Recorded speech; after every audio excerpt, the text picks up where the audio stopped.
ನಿನ್ನೆ ಸುಹಾಸ್ ಹತ್ಯೆ ಆಯಿತು. ಈ ಭೀಕರ ಹತ್ಯೆಗೆ ಸಾಥ್ ನೀಡಿದ್ರ ಪೊಲೀಸ್ನವರು ಎನ್ನುವಂತ ಪ್ರಶ್ನೆಯಲ್ಲಿ ಉದ್ಭವ ಆಗ್ತಾ ಇದೆ.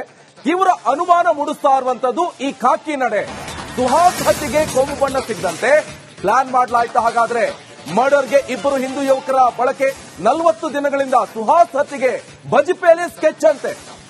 1 ತಿಂಗಳಿನಿಂದ ಸುಹಾಸ್ ಮೇಲೆ ಪೊಲೀಸರು ಹದ್ದಿನ ಕಣ್ಣಿಟ್ಟಿದ್ದಾರೆ. ನೋಡಿ, ಇಷ್ಟೆಲ್ಲ ಅನುಮಾನಗಳು ಕೂಡ ವ್ಯಕ್ತವಾಗ್ತಾ ಇದೆ. ಬಹಳ ಪ್ರಮುಖವಾಗಿ ಇನ್ಸ್ಟಾಗ್ರಾಮ್ ಖಾತೆಯಲ್ಲಿ ನೆಕ್ಸ್ಟ್ ಟಾರ್ಗೆಟ್ ಈತನೇ ಅಂತ ಹೇಳಿದ ಮೇಲೂ ಯಾಕೆ ಇವರು ಅವ್ರನ್ನ ಬಂಧಿಸುವಂತ ಪ್ರಯತ್ನ ಮಾಡಲಿಲ್ಲ ಎನ್ನುವಂತ ಪ್ರಶ್ನೆಯಲ್ಲಿ ಉದ್ಭವ ಆಗ್ತಾ ಇರುವಂತದ್ದು. ಈಗ ಸುಮ್ಮನೆ ಏನೋ ಯಾರೋ ಒಬ್ರು ಕಾಂಗ್ರೆಸ್ ಸರ್ಕಾರದ ಬಗ್ಗೆನೋ ಅಥವಾ ಗ್ಯಾರಂಟಿ ಬಗ್ಗೆನೋ ಏನೋ ಟ್ವಿಟರ್ ಅಲ್ಲೋ ಅಥವಾ ಫೇಸ್ಬುಕ್ ಅಲ್ಲೋ ಇನ್ಸ್ಟಾಗ್ರಾಮ್ ಖಾತೆಯಲ್ಲೋ ಕಾಂಗ್ರೆಸ್ ಸರ್ಕಾರನ ಏನಾದ್ರೂ ದೂಷಣೆ ಮಾಡಿ ಪೋಸ್ಟ್ ಹಾಕಿದ್ರೆ ಸುಮ್ಮನೆ ಬಿಡ್ತಾರಾ? ಇಮಿಡಿಯೇಟ್ ಆಗಿ ಸುಮೋಟೋ ಕೇಸ್ ಹಾಕೊಂಡು ಆತನ ಒಳ ಹಾಕ್ಬಿಟ್ಟು ಆತನ ಮೇಲೆ ಒಂದಿಷ್ಟು ಎಫ್ಐಆರ್ ಹಾಕಿ ಕೇಸ್ ಹಾಕಿ ಬಂಧಿಸುವ ಪ್ರಯತ್ನ ಆಗುತ್ತೆ. ಆದ್ರೆ ಇನ್ಸ್ಟಾಗ್ರಾಮ್ ಖಾತೆಯಲ್ಲಿ ನೆಕ್ಸ್ಟ್ ಟಾರ್ಗೆಟ್ ಸುಹಾಸ್ ಶೆಟ್ಟಿ ಅಂದ್ರೂ ಕೂಡ ಆತನ ವಿರುದ್ಧ ಕ್ರಮ ಆಗಿಲ್ಲ ಅಂತ ಹೇಳಿದ್ರೆ ಸಾಕಷ್ಟು ಅನುಮಾನ ವ್ಯಕ್ತವಾಗ್ತಾ ಇದೆ. ನೋಡಿ, ಇನ್ನೊಂದು ಅಪ್ಡೇಟ್ಸ್ ಇದು. ಕಾರು ತಪಾಸಣೆ ವೇಳೆ ಆತ್ಮರಕ್ಷಣೆಗೆ ಇಟ್ಕೊಂಡಿರುವಂತಹ ವಸ್ತುವನ್ನ ಜಪ್ತಿ ಮಾಡಿದ್ದಾರೆ ಪೊಲೀಸರು. ಭದ್ರತಾ ಕಾಯ್ದೆಯಲ್ಲಿ ಜೈಲಿಗೆ ಕಳಿಸುವ ಬೆದರಿಕೆ ಹಾಕಿದ್ದಾರಂತೆ. 15 ದಿನಗಳಿಂದ ಬಜ್ಪೆಯಲ್ಲಿ ತಂಗಿರುವಂತಹ ಹಂತಕರು ಬಜ್ಪೆ ಠಾಣೆ ಸಿಬ್ಬಂದಿ ಜೊತೆ ನಿರಂತರ ಸಂಪರ್ಕ. ಸಫಾನ್ ಗ್ಯಾಂಗ್ ಜೊತೆ ಸಂಪರ್ಕದಲ್ಲಿ ಇದ್ದಾರ. ಹಾಗಾದ್ರೆ ಪೊಲೀಸರು ಗ್ಯಾಂಗ್ ಜೊತೆ ಮಾಹಿತಿಯನ್ನ ಹಂಚಿಕೊಳ್ತಿದ್ರಂತೆ ಪೊಲೀಸರು. ಎಂತ ವಿಪರ್ಯಾಸ ನೋಡಿ, ಇದು ಪೊಲೀಸರು. ವಾವ್, ಪೊಲೀಸರ ಡೈರೆಕ್ಟ್ ಆಗಿ ಹೊಡೆದಾಕ್ಬೋದಿತ್ತಲ್ಲ. ಅಷ್ಟೆಲ್ಲ ಇಂಟೆನ್ಷನ್ ಇದ್ದಿದ್ರೆ ಸುಹಾಸ್ ಶೆಟ್ಟಿನ ಇಷ್ಟೆಲ್ಲ ಡ್ರಾಮಾ ಮಾಡೋ ಅವಶ್ಯಕತೆ ಇದ್ದಿತ್ತ? ಹಾಗಾದ್ರೆ ನಿರಂತರವಾಗಿ ಸುಹಾಸ್ ಶೆಟ್ಟಿ ಕಾರನ್ನ ತಪಾಸಣೆ ಮಾಡ್ತಾ ಇದ್ರು. ಆತ ಒಬ್ಬ ರೌಡಿ ಶೀಟರ್. ಆತನ ಜೀವ ರಕ್ಷಣೆಗೆ ಏನಾದ್ರೂ ವಸ್ತುಗಳನ್ನ ಅಂದ್ರೆ ತಲವಾರೋ ಅಥವಾ ಮತ್ತೊಂದು ಚಾಕುನ ಇಟ್ಕೊಳ್ತಾನಂತ ಹೇಳ್ಕೊಂಡು ಪದೇ ಪದೇ ಈತನ ಕಾರನ್ನ ಜಪ್ತಿ ಮಾಡ್ತಿದ್ರಂತೆ ಪೊಲೀಸ್. ಭದ್ರತಾ ಕಾಯ್ದೆಯಲ್ಲಿ ಜೈಲಿಗೆ ಕಳಿಸುವಂತ ಬೆದರಿಕೆ ಕೂಡ ಒಡ್ಡಿದ್ರಂತೆ. 15 ದಿನಗಳಿಂದ ಬಜ್ಪೆಯಲ್ಲಿ ತಂಗಿದ್ದಾರಂತೆ ಹಂತಕರು. ಬಜ್ಪೆ ಠಾಣೆ ಸಿಬ್ಬಂದಿ ಜೊತೆ ನಿರಂತರ ಸಂಪರ್ಕವನ್ನ ಹೊಂದಿದ್ದಾರಂತೆ. ಸಫ್ವಾನ್ ಗ್ಯಾಂಗ್, ಈ ಸಫ್ವಾನ್ ಗ್ಯಾಂಗ್ ಅನ್ನ ಹೊಡೆದಾಕೋಕ್ಕಾಗಲ್ವಾ ಹಾಗಾದ್ರೆ ಪೊಲೀಸ್ನವರಿಗೆ? ಇವರೇ ಒಂದು ಗ್ಯಾಂಗ್ಸ್ಟರ್. ಹಾಗಾದ್ರೆ ಇದನ್ನ ಹಿಂಗೆ ಬಿಟ್ರೆ ನೆಕ್ಸ್ಟ್ ದೊಡ್ಡ ಗ್ಯಾಂಗ್ ಕಟ್ಕೊಳ್ತಾರೆ. ಅದಕ್ಕೆಲ್ಲ ಕಾರಣ ಯಾರು? ಇದೇ ಪೊಲೀಸ್ನವರು.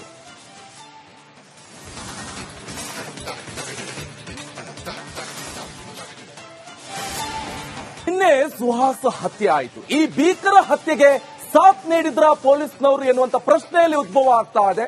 ತೀವ್ರ ಅನುಮಾನ ಮೂಡಿಸ್ತಾ ಇರುವಂತದ್ದು ಈ ಖಾಕಿ ನಡೆ.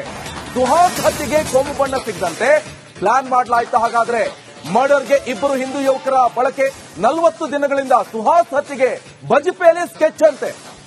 1 ತಿಂಗಳಿನಿಂದ ಸುಹಾಸ್ ಮೇಲೆ ಪೊಲೀಸರು ಹದ್ದಿನ ಕಣ್ಣಿಟ್ಟಿದ್ದಾರೆ.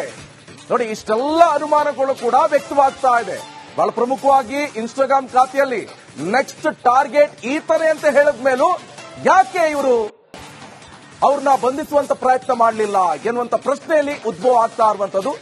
ಈಗ ಸುಮ್ಮನೆ ಏನೋ ಯಾರೋ ಒಬ್ರು ಕಾಂಗ್ರೆಸ್ ಸರ್ಕಾರದ ಬಗ್ಗೆನೋ ಅಥವಾ ಗ್ಯಾರಂಟಿ ಬಗ್ಗೆನೋ ಏನೋ ಟ್ವಿಟರ್ ಅಲ್ಲೋ ಅಥವಾ ಫೇಸ್ಬುಕ್ ಅಲ್ಲೋ ಇನ್ಸ್ಟಾಗ್ರಾಮ್ ಖಾತೆಯಲ್ಲೋ ಕಾಂಗ್ರೆಸ್ ಸರ್ಕಾರನ ಏನಾದ್ರೂ ದೂಷಣೆ ಮಾಡಿ ಪೋಸ್ಟ್ ಹಾಕಿದ್ರೆ ಸುಮ್ಮನೆ ಬಿಡ್ತಾರಾ?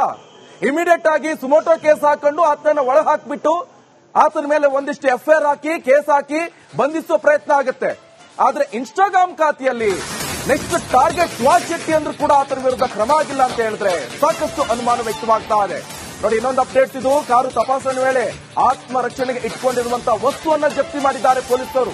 ಭದ್ರತಾ ಕಾಯ್ದೆಯಲ್ಲಿ ಜೈಲಿಗೆ ಕಳಿಸುವ ಬೆದರಿಕೆ ಹಾಕಿದ್ದಾರಂತೆ. 15 ದಿನಗಳಿಂದ ಬಜ್ಪೆಯಲ್ಲಿ ತಂಗಿರುವಂತಹ ಹಂತಕರು ಬಜ್ಪೆ ಠಾಣೆ ಸಿಬ್ಬಂದಿ ಜೊತೆ ನಿರಂತರ ಸಂಪರ್ಕ. ಸಫಾನ್ ಗ್ಯಾಂಗ್ ಜೊತೆ ಸಂಪರ್ಕದಲ್ಲಿ ಇದ್ದಾರ. ಹಾಗಾದ್ರೆ ಪೊಲೀಸರು ಗ್ಯಾಂಗ್ ಜೊತೆ ಮಾಹಿತಿಯನ್ನ ಹಂಚಿಕೊಳ್ತಿದ್ರಂತೆ ಪೊಲೀಸರು. ಎಂತ ವಿಪರ್ಯಾಸ ನೋಡಿ, ಇದು ಪೊಲೀಸರು. ವಾವ್, ಪೊಲೀಸರ ಡೈರೆಕ್ಟ್ ಆಗಿ ಹೊಡೆದಾಕ್ಬೋದಿತ್ತಲ್ಲ. ಅಷ್ಟೆಲ್ಲ ಇಂಟೆನ್ಷನ್ ಇದ್ದಿದ್ರೆ ಸುಹಾಸ್ ಶೆಟ್ಟಿನ ಇಷ್ಟೆಲ್ಲ ಡ್ರಾಮಾ ಮಾಡೋ ಅವಶ್ಯಕತೆ ಇದ್ದಿತ್ತ? ಹಾಗಾದ್ರೆ ನಿರಂತರವಾಗಿ ಸುಹಾಸ್ ಶೆಟ್ಟಿ ಕಾರನ್ನ ತಪಾಸಣೆ ಮಾಡ್ತಾ ಇದ್ರು. ಆತ ಒಬ್ಬ ರೌಡಿ ಶೀಟರ್. ಆತನ ಜೀವ ರಕ್ಷಣೆಗೆ ಏನಾದ್ರೂ ವಸ್ತುಗಳನ್ನ ಅಂದ್ರೆ ತಲವಾರೋ ಅಥವಾ ಮತ್ತೊಂದು ಚಾಕುನ ಇಟ್ಕೊಳ್ತಾನಂತ ಹೇಳ್ಕೊಂಡು ಪದೇ ಪದೇ ಈತನ ಕಾರನ್ನ ಜಪ್ತಿ ಮಾಡ್ತಿದ್ರಂತೆ ಪೊಲೀಸ್. ಭದ್ರತಾ ಕಾಯ್ದೆಯಲ್ಲಿ ಜೈಲಿಗೆ ಕಳಿಸುವಂತ ಬೆದರಿಕೆ ಕೂಡ ಒಡ್ಡಿದ್ರಂತೆ. 15 ದಿನಗಳಿಂದ ಬಜ್ಪೆಯಲ್ಲಿ ತಂಗಿದ್ದಾರಂತೆ ಹಂತಕರು. ಬಜ್ಪೆ ಠಾಣೆ ಸಿಬ್ಬಂದಿ ಜೊತೆ ನಿರಂತರ ಸಂಪರ್ಕವನ್ನ ಹೊಂದಿದ್ದಾರಂತೆ. ಸಫ್ವಾನ್ ಗ್ಯಾಂಗ್, ಈ ಸಫ್ವಾನ್ ಗ್ಯಾಂಗ್ ಅನ್ನ ಹೊಡೆದಾಕೋಕ್ಕಾಗಲ್ವಾ ಹಾಗಾದ್ರೆ ಪೊಲೀಸ್ನವರಿಗೆ? ಇವರೇ ಒಂದು ಗ್ಯಾಂಗ್ಸ್ಟರ್. ಹಾಗಾದ್ರೆ ಇದನ್ನ ಹಿಂಗೆ ಬಿಟ್ರೆ ನೆಕ್ಸ್ಟ್ ದೊಡ್ಡ ಗ್ಯಾಂಗ್ ಕಟ್ಕೊಳ್ತಾರೆ. ಅದಕ್ಕೆಲ್ಲ ಕಾರಣ ಯಾರು? ಇದೇ ಪೊಲೀಸ್ನವರು.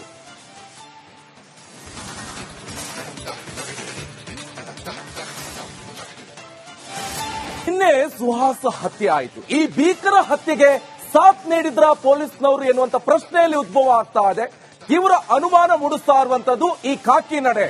ಸುಹಾಸ್ ಹತ್ಯೆಗೆ ಕೊಂಬು ಬಣ್ಣ ಸಿಗದಂತೆ ಪ್ಲಾನ್ ಮಾಡಲಾಯ್ತು. ಹಾಗಾದ್ರೆ ಮರ್ಡರ್ಗೆ ಇಬ್ಬರು ಹಿಂದೂ ಯುವಕರ ಬಳಕೆ.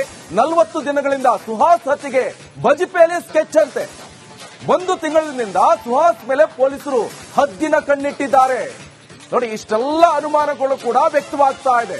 ಬಹಳ ಪ್ರಮುಖವಾಗಿ ಇನ್ಸ್ಟಾಗ್ರಾಮ್ ಖಾತೆಯಲ್ಲಿ ನೆಕ್ಸ್ಟ್ ಟಾರ್ಗೆಟ್ ಈತನೇ ಅಂತ ಹೇಳಿದ ಮೇಲೂ ಯಾಕೆ ಇವರು ಅವ್ರನ್ನ ಬಂಧಿಸುವಂತ ಪ್ರಯತ್ನ ಮಾಡಲಿಲ್ಲ ಎನ್ನುವಂತ ಪ್ರಶ್ನೆಯಲ್ಲಿ ಉದ್ಭವ ಆಗ್ತಾ ಇರುವಂತದ್ದು. ಈಗ ಸುಮ್ಮನೆ ಏನೋ ಯಾರೋ ಒಬ್ರು ಕಾಂಗ್ರೆಸ್ ಸರ್ಕಾರದ ಬಗ್ಗೆನೋ ಅಥವಾ ಗ್ಯಾರಂಟಿ ಬಗ್ಗೆನೋ ಏನೋ ಟ್ವಿಟರ್ ಅಲ್ಲೋ ಅಥವಾ ಫೇಸ್ಬುಕ್ ಅಲ್ಲೋ ಇನ್ಸ್ಟಾಗ್ರಾಮ್ ಖಾತೆಯಲ್ಲೋ ಕಾಂಗ್ರೆಸ್ ಸರ್ಕಾರನ ಏನಾದ್ರೂ ದೂಷಣೆ ಮಾಡಿ ಪೋಸ್ಟ್ ಹಾಕಿದ್ರೆ ಸುಮ್ಮನೆ ಬಿಡ್ತಾರಾ? ಇಮಿಡಿಯೇಟ್ ಆಗಿ ಸುಮೋಟೋ ಕೇಸ್ ಹಾಕೊಂಡು ಆತನ ಒಳ ಹಾಕ್ಬಿಟ್ಟು ಆತನ ಮೇಲೆ ಒಂದಿಷ್ಟು ಎಫ್ಐಆರ್ ಹಾಕಿ ಕೇಸ್ ಹಾಕಿ ಬಂಧಿಸುವ ಪ್ರಯತ್ನ ಆಗುತ್ತೆ. ಆದ್ರೆ ಇನ್ಸ್ಟಾಗ್ರಾಮ್ ಖಾತೆಯಲ್ಲಿ ನೆಕ್ಸ್ಟ್ ಟಾರ್ಗೆಟ್ ಸುಹಾಸ್ ಶೆಟ್ಟಿ ಅಂದ್ರೂ ಕೂಡ ಆತನ ವಿರುದ್ಧ ಕ್ರಮ ಆಗಿಲ್ಲ ಅಂತ ಹೇಳಿದ್ರೆ ಸಾಕಷ್ಟು ಅನುಮಾನ ವ್ಯಕ್ತವಾಗ್ತಾ ಇದೆ. ನೋಡಿ, ಇನ್ನೊಂದು ಅಪ್ಡೇಟ್ಸ್ ಇದು. ಕಾರು ತಪಾಸಣೆ ವೇಳೆ ಆತ್ಮರಕ್ಷಣೆಗೆ ಇಟ್ಕೊಂಡಿರುವಂತಹ ವಸ್ತುವನ್ನ ಜಪ್ತಿ ಮಾಡಿದ್ದಾರೆ ಪೊಲೀಸರು. ಭದ್ರತಾ ಕಾಯ್ದೆಯಲ್ಲಿ ಜೈಲಿಗೆ ಕಳಿಸುವ ಬೆದರಿಕೆ ಹಾಕಿದ್ದಾರಂತೆ. 15 ದಿನಗಳಿಂದ ಬಜಪೆಯಲ್ಲಿ ತಂಗಿರುವಂತಹ ಹಂತಕರು ಬಜಪೆ ಠಾಣೆ ಸಿಬ್ಬಂದಿ ಜೊತೆ ನಿರಂತರ ಸಂಪರ್ಕ. ಸಫಾನ್ ಗ್ಯಾಂಗ್ ಜೊತೆ ಸಂಪರ್ಕದಲ್ಲಿ ಇದ್ದಾರ. ಹಾಗಾದ್ರೆ ಪೊಲೀಸರು ಗ್ಯಾಂಗ್ ಜೊತೆ ಮಾಹಿತಿಯನ್ನ ಹಂಚಿಕೊಳ್ತಿದ್ರಂತೆ ಪೊಲೀಸರು. ಎಂತ ವಿಪರ್ಯಾಸ ನೋಡಿ, ಇದು ಪೊಲೀಸರು. ವಾವ್, ಪೊಲೀಸರ ಡೈರೆಕ್ಟ್ ಆಗಿ ಹೊಡೆದಾಕ್ಬೋದಿತ್ತಲ್ಲ. ಅಷ್ಟೆಲ್ಲ ಇಂಟೆನ್ಷನ್ ಇದ್ದಿದ್ರೆ ಸುಹಾಸ್ ಶೆಟ್ಟಿನ ಇಷ್ಟೆಲ್ಲ ಡ್ರಾಮಾ ಮಾಡೋ ಅವಶ್ಯಕತೆ ಇದ್ದಿತ್ತ? ಹಾಗಾದ್ರೆ ನಿರಂತರವಾಗಿ ಸುಹಾಸ್ ಶೆಟ್ಟಿ ಕಾರನ್ನ ತಪಾಸಣೆ ಮಾಡ್ತಾ ಇದ್ರು. ಆತ ಒಬ್ಬ ರೌಡಿ ಶೀಟರ್.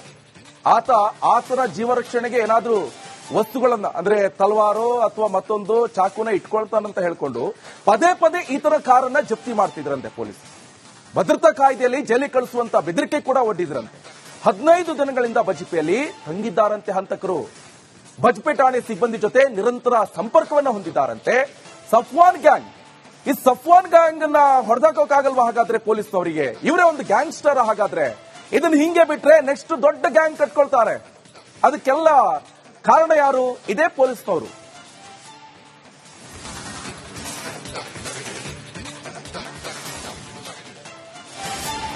ನಿನ್ನೆ ಸುಹಾಸ್ ಹತ್ಯೆ ಆಯಿತು. ಈ ಭೀಕರ ಹತ್ಯೆಗೆ ಸಾಥ್ ನೀಡಿದ್ರ ಪೊಲೀಸ್ನವರು ಎನ್ನುವಂತ ಪ್ರಶ್ನೆಯಲ್ಲಿ ಉದ್ಭವ ಆಗ್ತಾ ಇದೆ. ತೀವ್ರ ಅನುಮಾನ ಮೂಡಿಸ್ತಾ ಇರುವಂತದ್ದು ಈ ಖಾಕಿ ನಡೆ. ಸುಹಾಸ್ ಹತ್ಯೆಗೆ ಕೊಂಬು ಬಣ್ಣ ಸಿಗದಂತೆ ಪ್ಲಾನ್ ಮಾಡಲಾಯ್ತು. ಹಾಗಾದ್ರೆ ಮರ್ಡರ್ಗೆ ಇಬ್ಬರು ಹಿಂದೂ ಯುವಕರ ಬಳಕೆ. 40 ದಿನಗಳಿಂದ ಸುಹಾಸ್ ಹತ್ಯೆಗೆ ಬಜಪೇಲಿ ಸ್ಕೆಚ್ ಅಂತೆ. 1 ತಿಂಗಳಿನಿಂದ ಸುಹಾಸ್ ಮೇಲೆ ಪೊಲೀಸರು ಹದ್ದಿನ ಕಣ್ಣಿಟ್ಟಿದ್ದಾರೆ. ನೋಡಿ, ಇಷ್ಟೆಲ್ಲ ಅನುಮಾನಗಳು ಕೂಡ ವ್ಯಕ್ತವಾಗ್ತಾ ಇದೆ. ಬಹಳ ಪ್ರಮುಖವಾಗಿ ಇನ್ಸ್ಟಾಗ್ರಾಮ್ ಖಾತೆಯಲ್ಲಿ ನೆಕ್ಸ್ಟ್ ಟಾರ್ಗೆಟ್ ಈತನೇ ಅಂತ ಹೇಳಿದ ಮೇಲೂ ಯಾಕೆ ಇವರು ಅವ್ರನ್ನ ಬಂಧಿಸುವಂತ ಪ್ರಯತ್ನ ಮಾಡಲಿಲ್ಲ ಎನ್ನುವಂತ ಪ್ರಶ್ನೆಯಲ್ಲಿ ಉದ್ಭವ ಆಗ್ತಾ ಇರುವಂತದ್ದು. ಈಗ ಸುಮ್ಮನೆ ಏನೋ ಯಾರೋ ಒಬ್ರು ಕಾಂಗ್ರೆಸ್ ಸರ್ಕಾರದ ಬಗ್ಗೆನೋ ಅಥವಾ ಗ್ಯಾರಂಟಿ ಬಗ್ಗೆನೋ ಏನೋ ಟ್ವಿಟರ್ ಅಲ್ಲೋ ಅಥವಾ ಫೇಸ್ಬುಕ್ ಅಲ್ಲೋ ಇನ್ಸ್ಟಾಗ್ರಾಮ್ ಖಾತೆಯಲ್ಲೋ ಕಾಂಗ್ರೆಸ್ ಸರ್ಕಾರನ ಏನಾದ್ರೂ ದೂಷಣೆ ಮಾಡಿ ಪೋಸ್ಟ್ ಹಾಕಿದ್ರೆ ಸುಮ್ಮನೆ ಬಿಡ್ತಾರಾ? ಇಮಿಡಿಯೇಟ್ ಆಗಿ ಸುಮೋಟೋ ಕೇಸ್ ಹಾಕೊಂಡು ಆತನ ಒಳ ಹಾಕ್ಬಿಟ್ಟು ಆತನ ಮೇಲೆ ಒಂದಿಷ್ಟು ಎಫ್ಐಆರ್ ಹಾಕಿ ಕೇಸ್ ಹಾಕಿ ಬಂಧಿಸುವ ಪ್ರಯತ್ನ ಆಗುತ್ತೆ.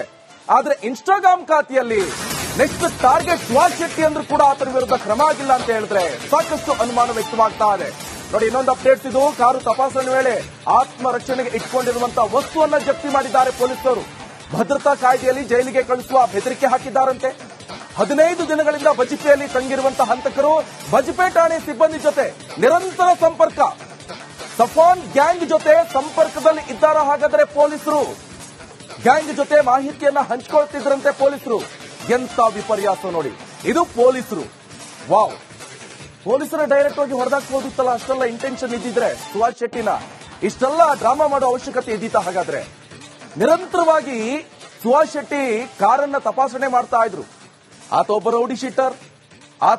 ಆತನ ಜೀವ ರಕ್ಷಣೆಗೆ ಏನಾದ್ರೂ ವಸ್ತುಗಳನ್ನ ಅಂದ್ರೆ ತಲವಾರು ಅಥವಾ ಮತ್ತೊಂದು ಚಾಕುನ ಇಟ್ಕೊಳ್ತಾನಂತ ಹೇಳ್ಕೊಂಡು ಪದೇ ಪದೇ ಈತರ ಕಾರನ್ನ ಜಪ್ತಿ ಮಾಡ್ತಿದ್ರಂತೆ ಪೊಲೀಸ್.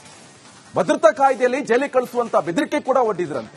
15 ದಿನಗಳಿಂದ ಬಜಪೆಯಲ್ಲಿ ತಂಗಿದ್ದಾರಂತೆ ಹಂತಕರು. ಬಜಪೆ ಠಾಣೆ ಸಿಬ್ಬಂದಿ ಜೊತೆ ನಿರಂತರ ಸಂಪರ್ಕವನ್ನ ಹೊಂದಿದ್ದಾರಂತೆ.